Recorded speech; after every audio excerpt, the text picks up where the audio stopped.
Pinas Jen ay tumitingin dun sa ano ay magiging aksyon ni President Donald Trump kapag siya na ang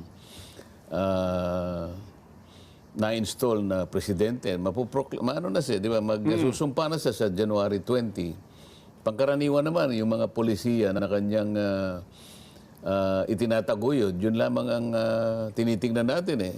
No? Sa nakaraan kasi dyan, alam mo naman yung kanyang policy sa outsourcing ng mga trabaho. Opo.